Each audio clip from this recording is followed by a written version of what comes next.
I don't make. I buy from one another factory. I make marmalade and I package it home. No. And sugar. This one, the quality of this one is very nice. It's a strong taste. And I make the last day October, first day November. The same with this.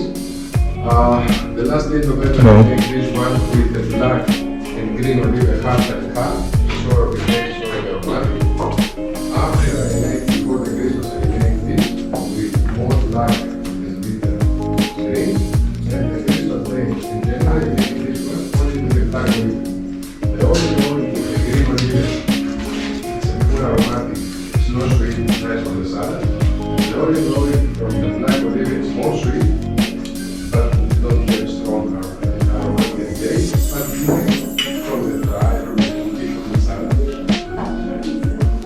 So, if you like